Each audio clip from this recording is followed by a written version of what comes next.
Hola, soy el profesor Hugo Landolfi, autor del libro De víctima a protagonista. Uno de los temas que tratamos en el libro, específicamente de la mitad hacia la parte final del libro, es el amor hacia uno mismo.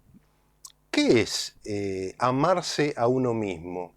Y cuando hablo de, voy a dejar el libro, cuando hablo de amarnos a nosotros mismos, no quiero caer en las trivializaciones usuales en las que se caen cuando se considera este importante factor de la vida humana.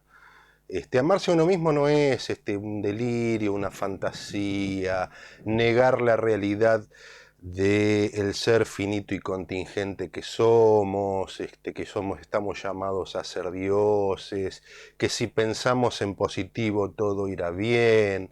No tiene nada que ver con eso. O sea, eso es un delirio que no conduce a nada y menos al desarrollo y el crecimiento personal.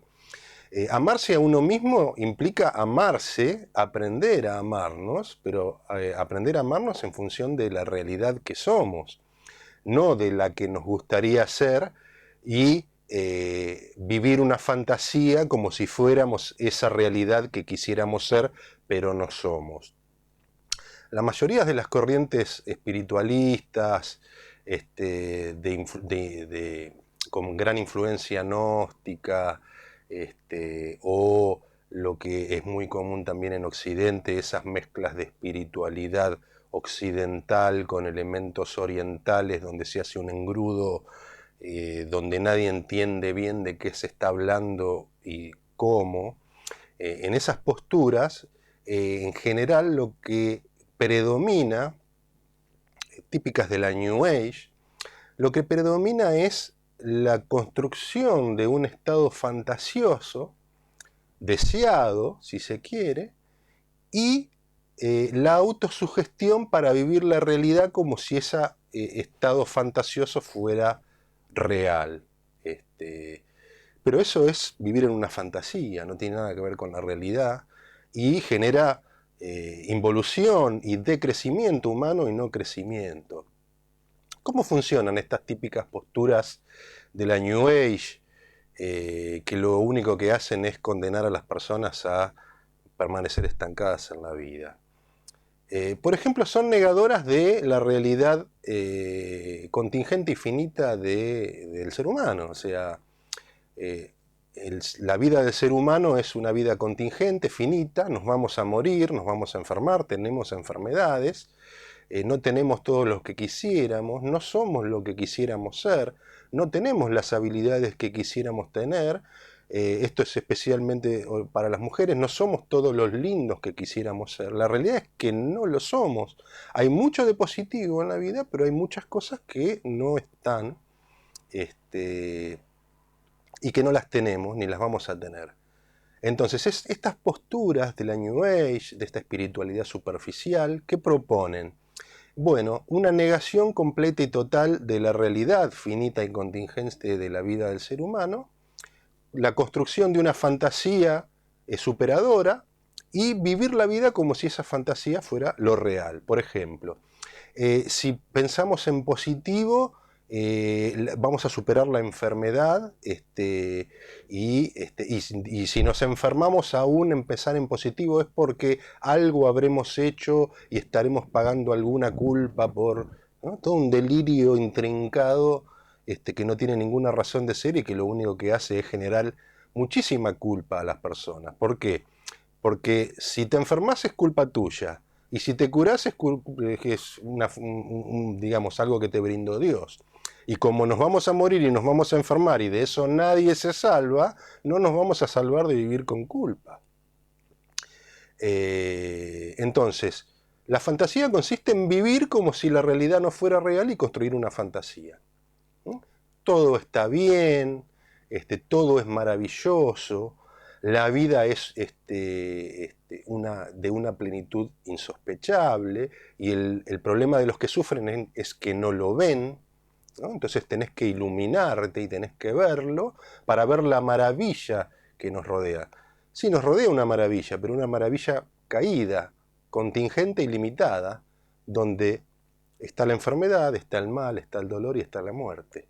Lo cual, para ser existencialmente maduro, hay que mirarlo de frente y encontrar un sentido a la vida teniendo eso en cuenta, no negándolo y viviendo una fantasía como si fuéramos un chico de 3 años. Entonces, obviamente que es mucho más tranquilizadora la fantasía, pensar que todo está bien, pensar que nadie se va a morir, pensar que si pensamos en positivo en los negocios no va a ir bien, pero la verdad es que eso no sucede. Entonces, si la finalidad de la vida implica un desarrollo y un crecimiento personal donde vayamos desplegando nuestras potencialidades, a las cuales estamos llamados a desplegar, tenemos que ver o tratar de ver la realidad de la contingencia de la vida del mejor modo posible en cuanto a la realidad que es. La vida es un camino de desarrollo y crecimiento que está condicionado por todas las circunstancias desagradables que anteriormente les mencioné. Nos vamos a enfermar, nos vamos a morir, a la gente que queremos también le va a pasar lo mismo. Entonces, ¿cómo hacemos para vivir una vida que pueda ser plena y en la cual nos podamos desarrollar sin tener que caer en una fantasía infantil de negar los aspectos desagradables de la vida que son reales? Porque si estos aspectos existen, si yo no los miro y vivo una fantasía, no por eso van a dejar de existir. Esa es una fantasía infantil, vivir así. Una existencia madura implica hacer frente, pararnos con nuestros propios pies en forma madura, frente a la realidad existencial que nos toca vivir, y de este modo poder construir con el esfuerzo y el sacrificio que eso implica aquel ser que estamos llamados a ser en función de la esencia individual con la que fuimos creados por Dios, ¿no es cierto? Este desarrollo y estas habilidades que tenemos que traer al mundo, las tenemos que traer en este mundo caído, en este mundo donde el ser humano está caído y donde hay muchas cosas que son desagradables. ¿Cómo lo hacemos, no? Porque parece que la disyuntiva es vivir en la depresión si miramos la realidad, o vivir en la fantasía infantil de no mirar la realidad y creer que estamos en el paraíso, ¿no? ¿Cómo encontramos el punto medio, digamos, que sería el punto de la madurez existencial? Bueno, primero asumiendo la realidad existencial que nos toca vivir, haciéndonos las preguntas existencialmente más profundas que puede hacerse un ser humano. ¿Quién soy verdaderamente? ¿Quién estoy llamado a ser? ¿Qué sentido tiene mi vida? ¿Qué significa que me voy a morir? ¿Hay una vida después de la muerte? ¿Estoy llamado a la trascendencia? ¿O si me muero implica que voy a desaparecer, que es una aniquilación? Todas estas preguntas abren la puerta a un camino de indagación que nos pueden dar luces y respuestas que nos puedan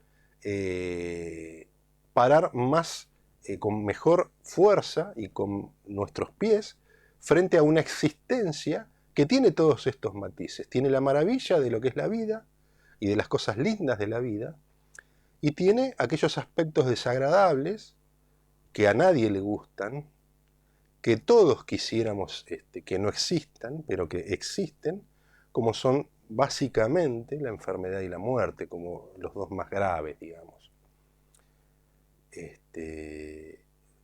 Pero vivir una vida de fantasía y asociarnos con personas que viven en estos delirios místicos, personas que finalmente se terminan enfermando y muriendo también, ¿no? Eso es lo curioso, y que por más que piensen en positivo las cosas a veces no les van muy bien.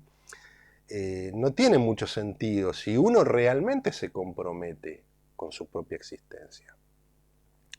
Entonces, un camino donde hay que templarse para recorrer, porque la vida del ser humano tiene estos tonos de grises, a veces más linda, a veces no tan linda. Y buscar en estos cuestionamientos que todos evitamos hacer porque no queremos encontrarnos con la realidad última de la muerte, si se quiere, pero hacernos estas preguntas y tratar de buscar un sentido último a nuestra existencia. Pero un sentido genuino, no una fantasía que sea como un cuento de Disney y que en el fondo sea nada más que algo en el aire que no tenga ningún tipo de sustento, porque eso no sirve para nada. O sea, la fantasía como fantasía me puede tranquilizar, pero no me soluciona los problemas reales que tengo.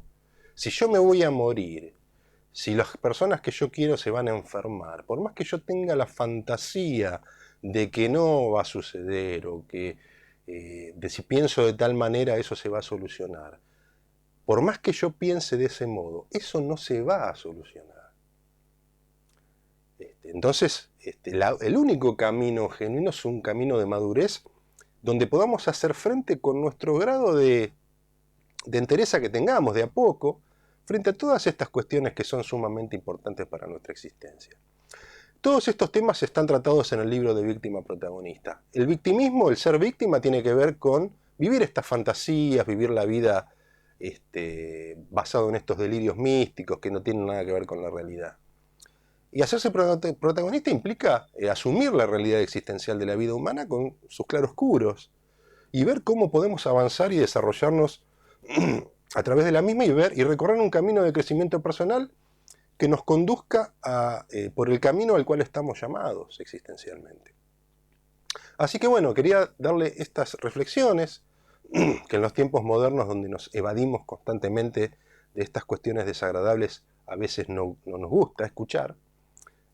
Pero bueno, ojalá que pueda abrirle un pequeño espacio de reflexión para estas cuestiones que yo considero que son importantísimas para la vida del ser humano y que, bueno, si quiere profundizar sobre ellas, lo invito a verlo en el libro de Víctima Protagonista. Me despido, soy el profesor Hugo Landolfi, autor del libro de Víctima Protagonista. Hasta pronto.